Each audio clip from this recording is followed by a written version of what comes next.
Today we were supposed to go on a walk, a march, with Dolores DeLuce, who's the keynote speaker this afternoon at Federated Church for the Martin Luther King celebration.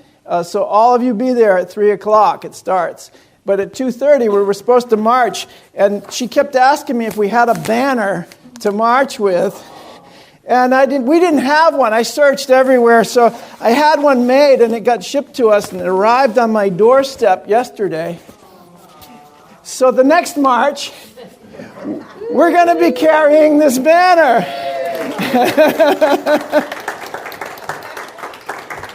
I don't care if it's the Martin Luther King March or the Gay Pride Parade or whatever it is, we're going.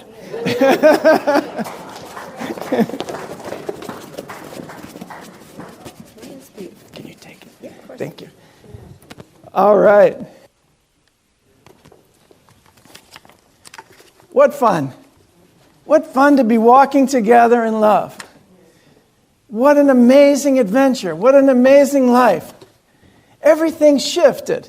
Everything changed. Everything's new and different. Because our focus has shifted now to the positive. Our focus has shifted to love, to caring for one another, to understanding one another, to at least listening to one another. So even if we don't agree, we can disagree in love. And we're going to walk together to that place that we call home, that awareness of God's love in us, of the light in us. So in honor of Reverend Dr. Martin Luther King's birthday, we're going to be celebrating those who choose love over fear and walk the path of unity. Don't we have the best name for a spiritual center? Unity. Because that's what we need in this world more than anything is unity. And that's what we get to demonstrate. It may seem like a great responsibility, but really it's just a lot of fun. It's a great adventure to learn how to love your neighbor as yourself. We were told to do that starting way back when. But nobody ever really gives you permission to do that. I want to give you permission to love your neighbor as yourself. You have my permission. You have permission of the universe. What more do you need? Your own permission. Your own determination, dedication to bring unity to this place. At least to your own life, because you're going to be a lot happier. So Dr. King said, I've decided to stick with love. Hate is too great a burden to bear. And he said that in the face of much more violent circumstances. Right in his face. He was assassinated. But that didn't stop him. He knew he was actually going to be. And he kept going.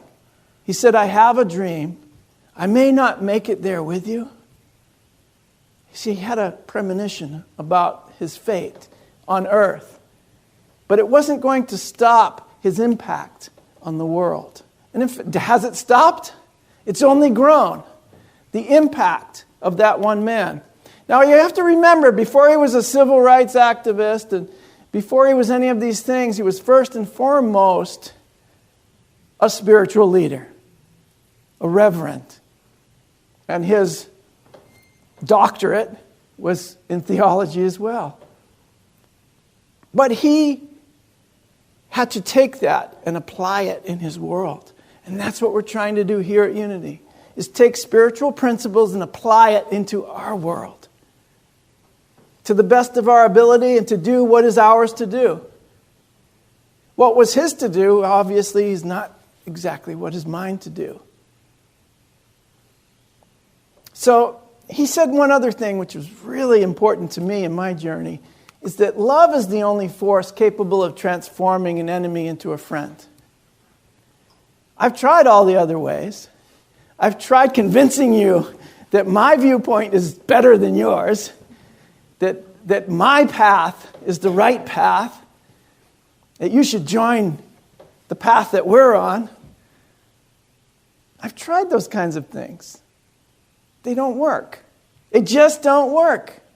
Being right never makes you happy. But being happy is going to make you right every time.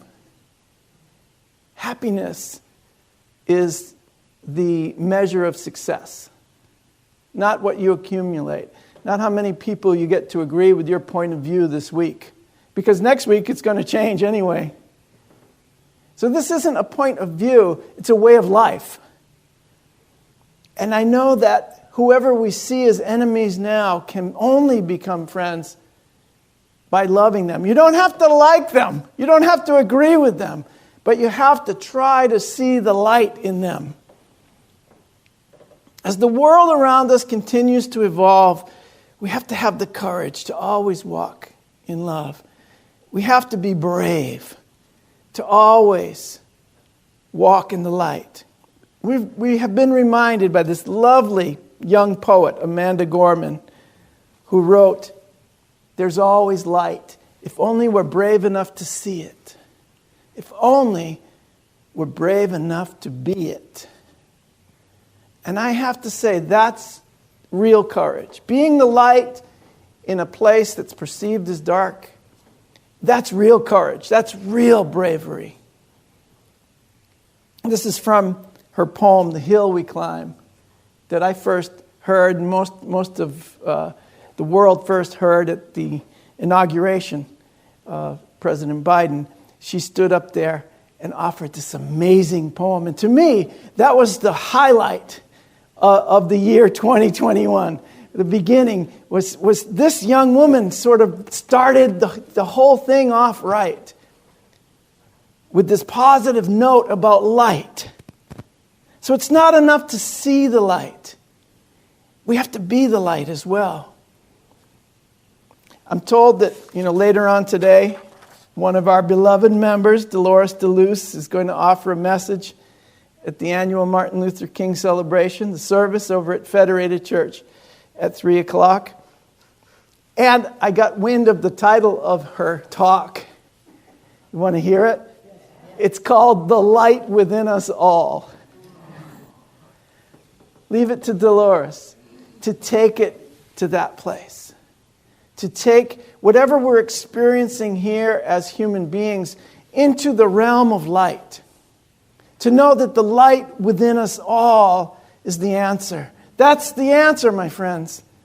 It's the answer to every aspect of separation, the light within us all. It's the answer to every problem of racism, of sexism, of homophobia. The light within us all. It's the answer to the problem of income inequality. It's the answer to the problem of political division. The light within us all. It's the answer to the problems of poverty, of homelessness, of greed and oppression around the world. The light within us all, within every single being. That's the answer. Now, why is the light within us the solution? First, it helps us see each other as equals. That no matter what's going on the outside, there's a light within that individual. It's there. And I have to endeavor to find it. I have to endeavor to see it, because then I will begin to see it in myself in greater measure. I will begin to see the light, feel the light, experience the light within myself. And then, even if we're not demonstrating the light or showing up as the light right now, there's still light for us to see that we can follow and learn from how to demonstrate that light, how to be that light in ourselves. That's why I love people like Dr. King. I love people like Amanda Gorman, who are standing up being the light in their own way in front of a lot of people. It helps me. It gives me permission to be my light. So when we're shining our light, Marianne Williamson said, it unconsciously or subconsciously, it gives others permission to do the same, to shine their light as well. You being angry and complaining and depressed and all those things does not give me permission to be angry and complaining and depressed. It just doesn't. Well, they're attacking people out there, so I can attack them right back. No, it does not give you permission. It gives you permission to shine your light even greater. It gives you permission to be the light of the world. And as you are being the light of the world, you're giving others permission to do the same.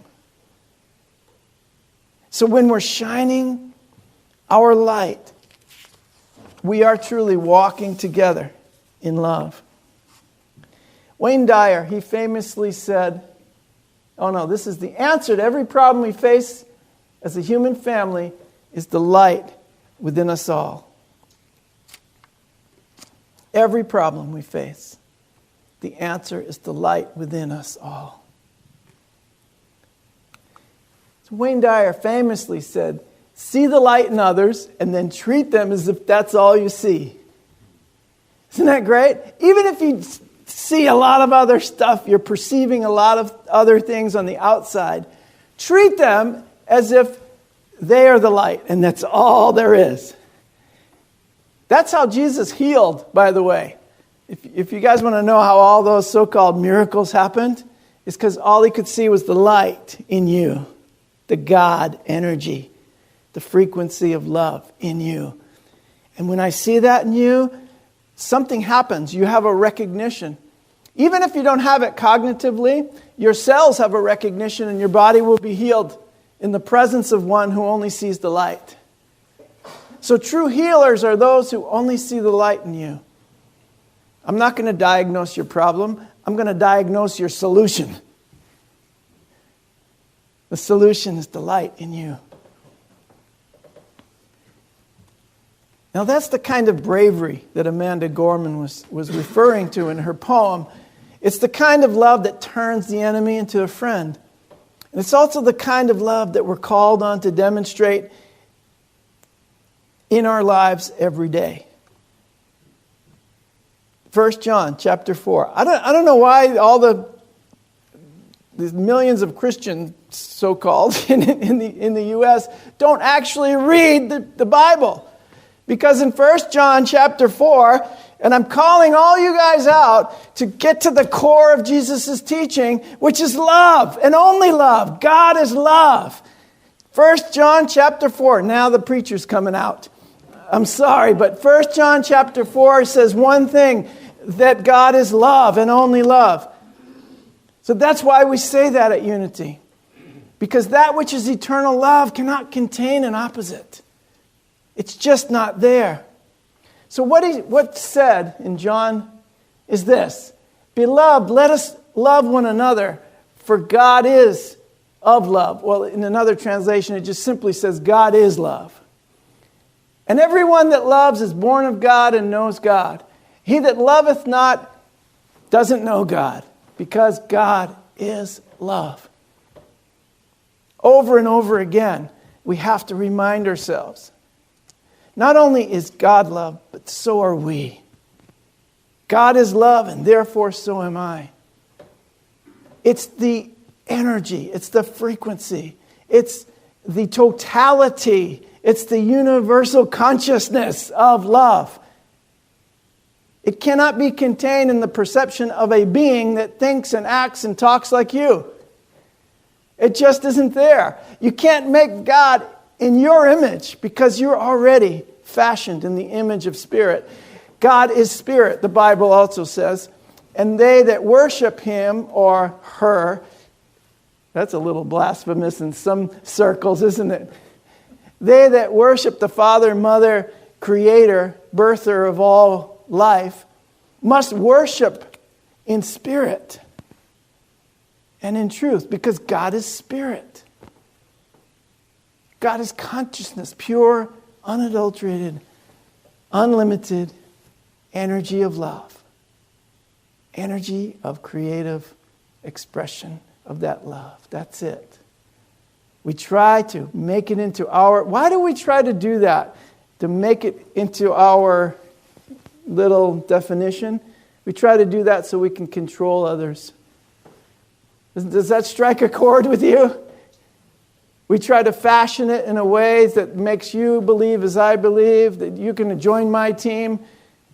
and I'm going to teach you all about the world and how it operates. No, no, no, no, no. I want you to authentically discover your spiritual nature and that which we call God for yourself. Get out there and discover it. Get in there and discover it. So this is pretty practical when you take a look at it, because we're seeing this a lot, that people are interpreting the Bible in a way that they can hate their brother and say they still love God. But in the Bible itself, in the same scripture, it says if a man says, I love God and hates his brother, he's a liar. For he that loveth not his brother whom he has seen, how can he love a God whom he has not seen?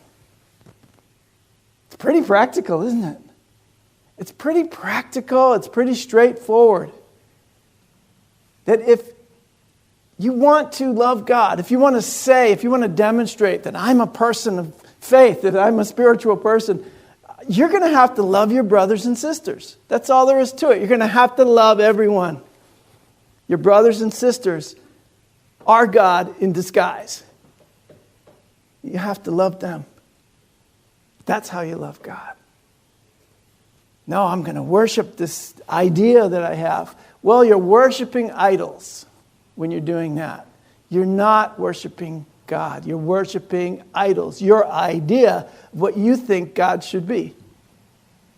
For thousands of years, we've called God a he, it's very difficult to get that out of your consciousness because it's called embedded theology. You have it in your subconscious that God is male. Isn't that crazy? So when we say Mother, Father, God, a lot of people kind of get woozy. It kind of starts breaking up your thought system, doesn't it? And you kind of go, whoa, where am I? I don't understand. God is energy. God is consciousness. They're not real Christians talking about that stuff. Why don't you come and join a real church where God is a he? And we're going to save you from going to hell. I saw the greatest thing. This is a little segue. I saw the greatest thing on television. It was Ron Reagan Jr. And he's a atheist. I wanted to say devout atheist, but I think that's an oxymoron. And it was a commercial. And he is part of an organization, maybe one of the heads of the organization, called Freedom from Religion. And at the end of it, the funniest thing, make you laugh, he said, and I'm not afraid of burning in hell. Are you still afraid of burning in hell? Are you still afraid of the punishment? A lot of us are. Why? Because it's embedded theology. That if we don't follow this particular theology, we're going to burn in hell. And guess what? I'm a Christian. I've studied the Bible. I've been ordained 3 times. I've been around the world teaching Christian ideas and ideals and the teachings of Jesus.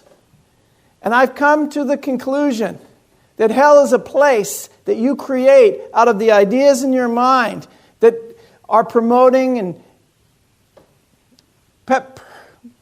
perpetuating the separation. Even Pope Francis, pretty traditional Christian, says there's no place called hell. Hell is a state of mind where you're separate from God. It's a state of experience that you have that's separation from the totality of love. Amen. That's all it is. Now, you can create hell on earth, and many of us do. But all I can say is you don't have to live there. You don't have to stay there.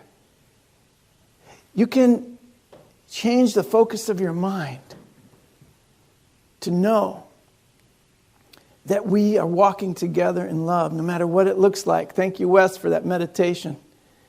No matter what it looks like on the surface, underneath is this incredible groundswell. It's coming up from the bottom of compassion of compassion and love and acceptance of one another. This is what I see happening in the world. I see an incredible awakening occurring. Spiritual awakening happening. So my message is very simple today, my friends. If you want to see the light, you have to be the light. If you want to love God, you have to love your brothers and sisters, because that's God. And if we want to walk in love, we're going to be walking it together. You cannot walk in love separately. You cannot, and you don't have to get to heaven. You have to remember that you're already in heaven. Now that's another one I'm not going to get into today. But the one thing that I want to say is, if we're walking in love, we're going to have to walk together. We're going to have to be walking in love and wading in the waters of that divine consciousness. We're going to be wading in the waters of this compassionate energy, this eternal love that we have for one another. We're going to be wading in the waters of our recognition of the Christ in each other. And we're going to have a great day at the beach. I love you guys. Thank you.